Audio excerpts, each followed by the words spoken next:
Big boss season 8 మరో weekend రాకనే వచ్చేసింది. ఇంక నాగార్జున గారు స్టేజ్ మీదకి గ్రాండ్ ఎంట్రీ అవ్వడం అయితే జరిగింది. అయితే ఈ వారం గౌతమ్ కృష్ణ తప్ప మిగతా వాళ్ళ ఎవరు ఎలిమినేషన్ అవుతారో అనేది చెప్పలేని పరిస్థితి. ఎలాగ అంటే నాబిడి దగ్గర ఉన్న ఎవిక్షన్ షీల్డ్తో ఎవరిని సేవ్ చేస్తాడో తెలియడం లేదు.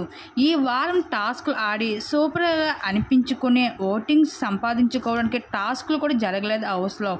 ఇంకా యష్మి విషయానికి వస్తే యష్మికి నిఖిల్ ప్రేరణ వీళ్ళిద్దరూ ఓటింగ్ పడకపోతే మాత్రం ఖచ్చితంగా డేంజర్ జోన్లో ఉంటుంది యష్మి. అది లాస్ట్ వీక్లోనే చూసాం కూడా. నిఖిల్ ప్రేరణ ఓట్స్ యష్మికి పడకపోవడానికి కారణం కూడా ఉంటుంది.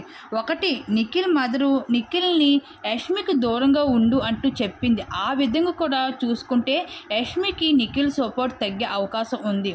ఇంకా ప్రేరణ విషయానికి వస్తే ప్రేరణ మెగా చీప్ అయినప్పటి నుండి తనపై ఆడియన్స్ బ్యాడ్ ఇంప్రెషన్ ఏర్పడింది. అంటే ప్రేరణకు కూడా ఈ వారం ఎంతో కొంత సపోర్ట్ తగ్గిందని చెప్పుకోవచ్చు.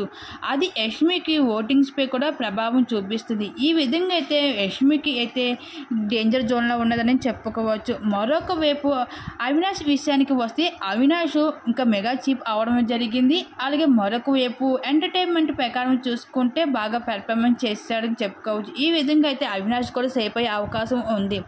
ఇంకా పృథ్వీ విషయానికి వస్తే పృథ్వీ 90% డేంజర్ జోన్లో ఉన్నాడని చెప్పుకోవచ్చు. పృథ్వీ విషయానికి వస్తే పృథ్వీ బిగ్ బాస్ హౌస్ని వదిలి ఎలిమినేషన్ అయ్యే ఛాన్సెస్ ఎక్కువగా ఉన్నాయని చెప్పుకోవచ్చు. ఒకవేళ పృథ్వీ ఎలిమినేషన్ కనుక అవుతే కనుక ఫేర్ అనుకుంటున్నారా అన్ఫేర్ అనుకుంటున్నారా? పృథ్వీ ఎలిమినేషన్పై మీ అభిప్రాయం తప్పకుండా కామెంట్స్ షేర్ చేసుకోండి.